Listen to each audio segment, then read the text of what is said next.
X factor. It usually refers to that special sauce, which may be overlooked at first glance, but really can become the difference maker long term. I spent the last couple days looking at the NBA season's current frontrunners and recent title teams, and I think I've found some common ingredients to that sauce. Let's start with a team that has blown away everyone's expectations to start the season, the Cleveland Cavaliers. It is not readily apparent what the difference could be at first glance. In the offseason, they made two primary moves. They committed to their talent and hired Kenny Atkinson. Both seem like inspired moves. In terms of Atkinson, if you can remember, he actually had a pretty promising tenure as Nets coach back in the latter 2010s. Arguably, he got the best ever season out of D'Lo, propelling the Nets to a 7th seed finish in 2018-19. Unfortunately for him, the Nets would trade for Kyrie and KD, and that would be curtains for him. Since then, he's taken some high-profile assistant roles, including under Ty Lue and Steve Kerr, while also helping the French national team reach the Olympic finals this offseason. Sometimes, timeout only helps coaches refine their ideas and come back stronger and think about what they could have done differently. That certainly seems to be the case here. Last year, the Cavaliers in terms of personnel were a pretty talented team. In fact, they were almost a top 10 rated defense last year, but offensively, they struggled to produce consistently. Anyone who had the misfortune of watching that rock fight between the Cavaliers and Magic last year can testify. It was a lot of stagnant offense and Mitchell hero ball. This year, the Cavaliers are near the top in both offensive and defensive rating. Well, for one, they're playing with more pace. This is a young team with greyhounds, and Atkinson is running other teams off the floor. The Cavaliers are currently top 10 in pace, fast break points, and points off turnovers. It also recognizes that the Cavs' best attribute is their ability to get stops and steals. This Cavs team can turn defense into offense in a hurry. Few things are as demoralizing as getting stopped on the other end and having to run fully back and communicate in transition as a race car like Mitchell is swerving into an open lane. Hell, they're now even getting Mobley to initiate offense as a quasi-Giannis-like point forward.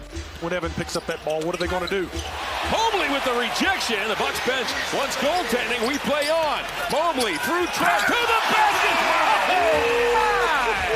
basket. And on that evidence, that really does not look like a lot of fun to defend either. All of this is complemented by a team filled with spacers that are literally shooting the lights out, and an arsenal of talented ball handlers and initiators who can pull the trigger on quick reads. The advantages the Cavaliers employ seem so obvious, yet they didn't 12 months ago. I mean, if you really want to talk about maximizing the talent available, currently Ty Jerome looks like a floor general and the best backup point guard in the league, and Karis LeVert now seemingly is one of the Cavs' better playmakers. Ultimately, this is what good coaching can do. They can seemingly bring disparate ingredients together and make it into a cohesive unit. Yet, it's not just the Cavaliers experiencing joy from a new coaching hire. The Suns are now currently benefiting from both of their offseason moves, with Coach Bud and the addition of Tyus Jones now making the offense purr. Rather than the my turn, your turn offense we had to suffer through last year, the ball is actually moving and the Suns are creating good looks consistently. In fact, once Kevin Durant returns from the injury setback, they still look in a good position to inherit the 1 seed. I mean, the Timberwolves are still figuring out their squad following a blockbuster trade. OKC are now wrestling with a prolonged absence without Chet, and the Nuggets are utterly reliant on Jokic putting up consistently insane stat nights. I mean, look at this. Another team that is surprisingly in the 1 seed hunt is the Golden State Warriors. Now, the Warriors didn't make a high-profile change throughout the offseason, but they did add to their deep coaching staff by recruiting Jerry Stackhouse and Terry Stotts. With Stackhouse in particular, Draymond has already waxed lyrical about the impact he's had on the defensive end of the ball. He's adding a fire and a level of accountability to us on the defensive end. You know, he came in kind of implemented some different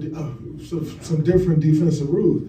If you know anything about the NBA, we all run the same stuff. Stackhouse imposed accountability and competitiveness on defense is complemented by a Warriors' new approach to the rotation. Golden State goes 12 deep, and guys typically only play 30 minutes a night. This novel approach preserves defensive intensity for 48 minutes and is sustainable for back-to-backs and a long season. Overall, the Warriors look rejuvenated, especially Draymond and Wiggins, and they're playing top 5 defensive ball. It's not inconceivable they can make a deep run in the West. While the Warriors' moves were more under the radar, for the Lakers, I don't think it gets any more high profile than the appointment of JJ Redick. There are some reasons for concern, especially his media-hostile attitude. However, I don't really have a great answer for your question because I really don't give a fuck, like honestly.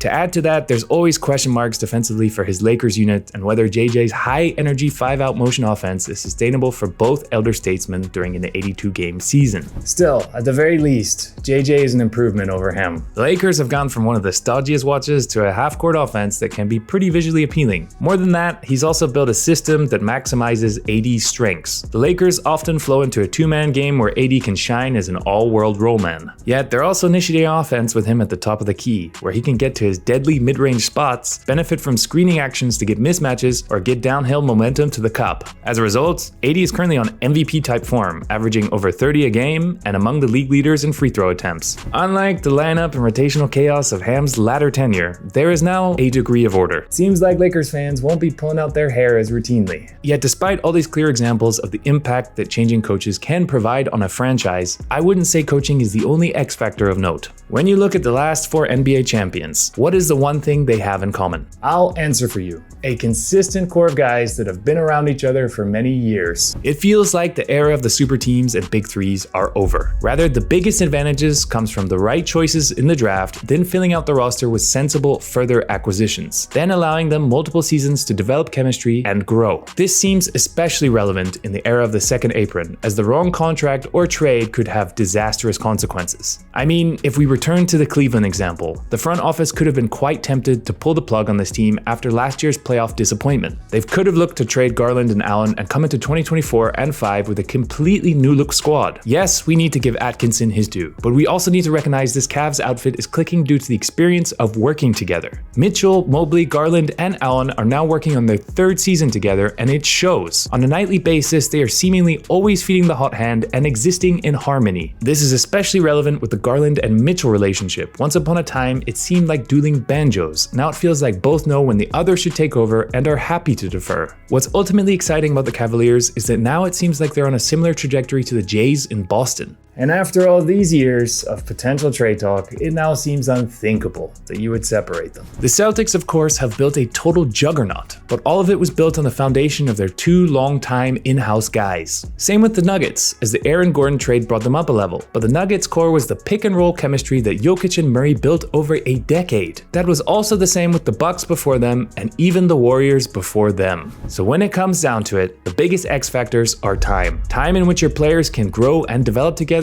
and a coach that can both instill a winning culture and designs a scheme which maximizes the talent available to you. As fans of basketball, we always crave something new. We get bored of the same teams year after year, demanding the excitement of big trades and marquee free agents. With fan patience the way it is and the short windows teams have to meet expectations, GMs often feel tremendous pressure to make moves or blow up a situation. Yet more often than not, it's not the guys that you acquire that get you there, but what's in-house developed over the long term that ultimately makes the difference. And usually that core of guys relies on a great coach to bring it all together, and for them to reach their full potential. Those are the intangibles, the special sauce in which championships are made. What do you think is an NBA franchise's biggest X factor? Let me know your verdict in the comment section below. Also, don't forget to like this video and please subscribe for more NBA content.